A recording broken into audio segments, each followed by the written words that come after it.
இன்றைய முதல் வாசகம் இறைவாக்கினர் மீகா நூலிலிருந்து வாசகம். அதிகாரம் 7 வசனம் 14 முதல் 15 முடிய மற்றும் 18 முதல் 20 முடிய. ஆண்டவரே, உமது உரிமை சொத்தாய் இருக்கும் மந்தையாகி உம்முடைய மக்களை உமது கோலினால் மேய்த்தருளும். அவர்கள் கார்மேலின் நடுவே காட்டில் தனித்து வாழ்கிறார்களே. முற்காலத்தில் நடந்தது போல அவர்கள் பாசானிலும் கிளையாத்திலும் மேயட்டும். எகிப்து நாட்டிலிருந்து நீங்கள் புறப்பட்டு வந்த நாளில் நடந்தது போல நான் அவர்களுக்கு வியத்தகு செயல்களை காண்பிப்பேன். உமக்கு நிகரான இறைவன் யார்? எஞ்சியிருப்போரின் குற்றத்தை பொறுத்து நீர் உமது உரிமை சொத்தில் எஞ்சியிருப்போரின் தீச்செயலை மன்னிக்கின்றீர். உமக்கு நிகரானவர் யார்? அவர் தம் சினத்தில் என்றென்றும் நிலைத்திரார். ஏனெனில் அவர் பேரன்பு கூறுவதில் விருப்பமுடையவர். அவர் நம்மீது இரக்கம் காட்டுவார். நம் தீச்செயல்களை மிதித்து போடுவார். நம் பாவங்கள் அனைத்தையும் ஆழ்கடலில் இருந்து விடுவார். பண்டைய நாளில் எங்கள் மூதாதையருக்கு நீர் ஆணையிட்டு கூறியது போல யாக்கோப்புக்கு வாக்கு பெறலாமையையும் ஆபிரகாமுக்கு பேரன்பையும் காட்டியருள்வீர். இது ஆண்டவர் வழங்கும் அருள் வாக்கு. இறைவா, உமக்கு நன்றி.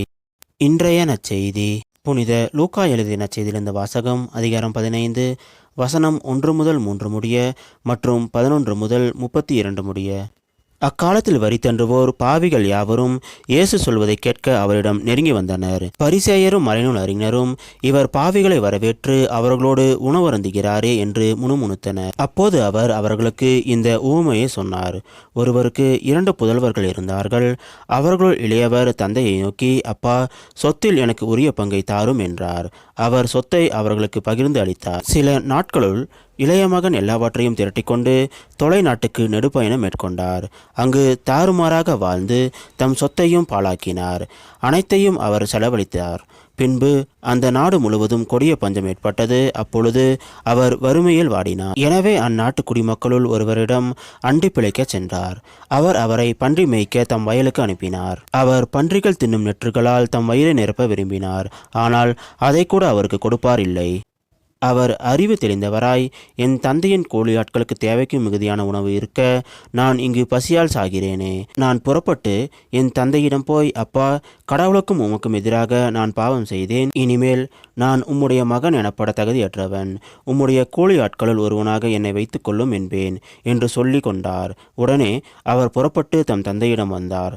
தொலைவில் வந்து கொண்டிருந்த போதே அவர் தந்தை அவரை கண்டு பரிவு கொண்டு ஓடிப்போய் அவரை கட்டி தழுவி முத்தமிட்டார். மகனோ அவரிடம், அப்பா, கடவுளுக்கும் உமக்கும் எதிராக நான் பாவம் செய்தேன். இனிமேல் நான் உம்முடைய மகன் எனப்பட தகுதியற்றவன் என்றார். தந்தை தம் பணியாளரை நோக்கி, முதல் தரமான ஆடையை கொண்டு வந்து இவனுக்கு உடுத்துங்கள். இவனுடைய கைக்கு மோதிரமும் காலுக்கு மிதியடியும் அணிவியுங்கள். கொழுத்த கன்றை கொண்டு வந்து அடியுங்கள். நாம் மகிழ்ந்து விருந்து கொண்டாடுவோம். ஏனெனில் என் மகன் இவன் இறந்து போயிருந்தான், மீண்டும் உயிர் பெற்று வந்துள்ளான். காணாமல் போயிருந்தான், மீண்டும் கிடைத்துள்ளான் என்றார். அவர்கள் மகிழ்ந்து விருந்து கொண்டாட தொடங்கினார்கள். அப்போது மூத்த மகன் வயலில் இருந்தார். அவர் திரும்பி வீட்டை நெருங்கி வந்து கொண்டிருந்த போது ஆடல் பாடல்களை கேட்டு ஊழியர்களுள் ஒருவரை வரவழைத்து, இதெல்லாம் என்ன என்று வினவினார். அதற்கு ஊழியர் அவரிடம், உம் தம்பி வந்திருக்கிறார். அவர் தம்மிடம் நலமாக திரும்பி வந்திருப்பதால் உம் தந்தை கொழுத்த கன்றை அடித்திருக்கிறார் என்றார். அவர் சினமுற்று உள்ளே போக விருப்பமில்லாதிருந்தார். உடனே அவருடைய தந்தை வெளியே வந்து அவரை உள்ளே வருமாறு கெஞ்சி கேட்டார். அதற்கு அவர் தந்தையிடம், பாரும், இத்தனை ஆண்டுகளாக நான் அடிமை போன்று உமக்கு வேலை செய்து வருகிறேன். உம் கட்டளைகளை ஒருபோதும் மீறியதில்லை. ஆயினும் என் நண்பரோடு நான் மகிழ்ந்து கொண்டாட ஓர் ஆட்டுக்குட்டியை கூட என்றுமே நீர் தந்ததில்லை. ஆனால் விலை மகிழரோடு சேர்ந்து உம் சொத்துக்களெல்லாம் அளித்துவிட்ட இந்த உம் மகன் திரும்பி வந்தவுடன் இவனுக்காக கொழுத்த கன்றை அடித்திருக்கிறீரே என்றார். அதற்கு தந்தை, மகனே, நீ எப்போதும் என்னுடன் இருக்கிறாய்.